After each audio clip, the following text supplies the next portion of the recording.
Hey there, welcome back to the Steel City Sports, and today is actually our first episode of the podcast. So I've been making unorganized videos on here for over a year now, and ever since I started posting the shorts, we've had this channel grow a lot more. But I initially started this channel to do podcasts, and so today's the actual official first episode of the Steel City Sports Podcast, and we're going to do this probably a couple times a week where we just go through the top stories around the sports world. So I guess the first thing we should start off with is our reaction to last night's Thursday night game, which was the Seahawks playing the Cowboys in Dallas, which resulted in Dallas winning 41-35. Now, this was clearly a very high-scoring game. For me, though, the biggest key takeaway for me was Dallas's defense was extremely disappointing in this game. And, I know that that's not the current narrative right now. That's not the big takeaway in the national media for this game. And I will get to what the national media has been talking about all day. But for me, my biggest takeaway is Dallas's defense got exposed. And I know that Dallas turned out to win this game. But the biggest strong suit, I think, thus far of Dallas as a team has been their defense. Has been incredible. They're top 5 in the NFL, and they got exposed by Seattle, a team who's currently 500. And that for me, raises all kinds of blaring red alarms for Dallas going into the playoffs, because you're going to be playing a lot more potent offenses than the Seattle Seahawks. You're going to be playing Detroit, who's extremely explosive. You're going to be playing the 49ers, who are essentially the Avengers on offense when you look at all the talent they have. And the Eagles, my current favorite to win the Super Bowl. So for Dallas's realistic path to get to the Super Bowl, which you have all these clowns talking about, they have to play one of those 3 teams, or maybe in a certain scenario, both, 2 of those 3 teams. So we do this every year with the Cowboys, and people just never seem to learn with the Dallas Cowboys is they beat up on really bad teams. Dak looks really good. People call for Dak to be MVP. This isn't the first time this has happened. This has happened many years before. And what happens come playoff time? They're terrible. They get bludgeoned. Just looking back at Dallas's past 2 playoff runs back in 2021, I guess it would be, the 2021 season, they played the Niners in the first round and they lost at home. After having, this great, exciting season where they looked like they were this unstoppable offense, they got bludgeoned at home. Mike McCarthy didn't know what the hell he was doing with clock management. It was a mess. Then you go to last year. They played the Niners again, this time at San Francisco, and they lost again. So Dallas, they always beat up on the really bad teams, which I give them credit for. If you want to be a good team in the NFL, you have to handle your business and beat up on the bad teams. So you get credit for that. But for the fact that everyone is falling for the Cowboys again and really thinking that they're a legit Super Bowl contender, I think is just kind of comical. And that brings us to what the national media's narrative was taking away from this game. Is Dak Prescott the MVP of the NFL? I cannot express to you how laughable that is for me. Hell no, Dak Prescott's not the MVP. And I'm not trying to hate on Dak. I've given Dak plenty of credit this year. I started off very hypercritical of Dak, especially week 5 when they got bludgeoned by the Niners. But he's beating up on these bad teams. I've given him credit. He's been on my players of the week list several times this year. And even whenever they lost to Philly, I said he was great, and I put him on my best players of the week that week, even though I don't like to put losing quarterbacks on that list, but couldn't deny it. Dak was sensational in that game. So I'm not trying to come off as a Dak Prescott hater, but MVP, I think, is a complete joke. The Cowboys, they played 12 games this year, and only 3 of those teams, 3 out of 12, 3 of those teams are either at or above 500. One of them is Seattle, who's currently 500. They barely beat last night, and their defense got exposed against. And the other 2 teams one was the Niners. They got completely just pulverized by the Niners. And then the Eagles, it was a more competitive game. I gave them credit for it, but they still lost. So it's like, what is the argument? Dak, his individual stats are impressive, but look at the teams he's playing. And I think a good comparison for this is, at least as a Steelers fan, this is a good way to kind of relate it to us, is back in 2020, the Steelers started off the year 11-0. And Ben Roethlisberger was nowhere near the MVP conversation. You can go back. Ben had MVP level stats. The reason Ben Roethlisberger was not in the MVP conversation was because everybody knew around the NFL that the teams we were playing sucked that year. I mean, our schedule was so easy. That's why Ben wasn't a realistic MVP candidate.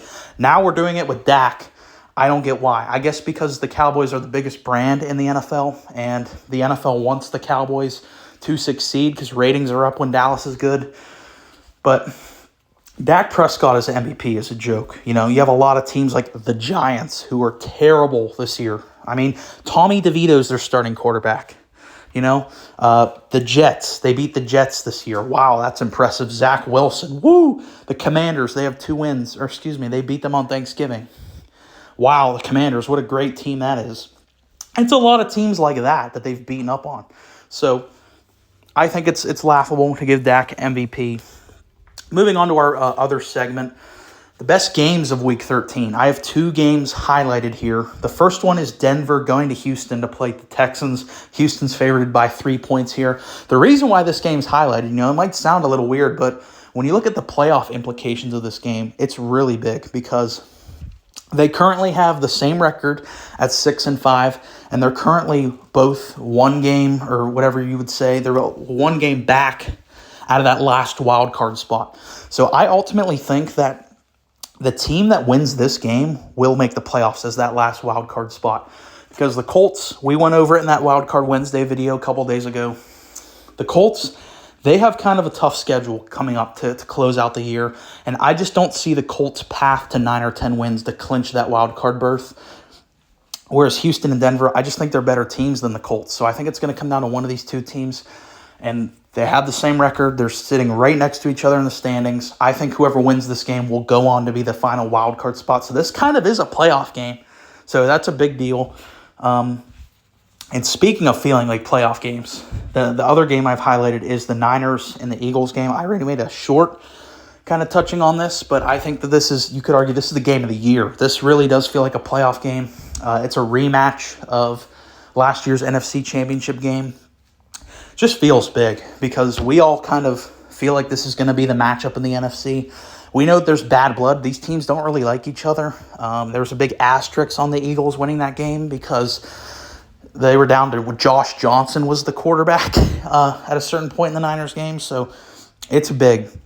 And I think this also has big implications on who will be the 1 seed for the NFC. If the Eagles lose this one, there's a chance they actually do lose grip of that 1 seed, which is obviously massive because you get that first round bye. So that's a big game. I'm surprised this isn't the primetime game. This game's actually at 4:25 on Sunday. I would have expected this one to be the Sunday night game.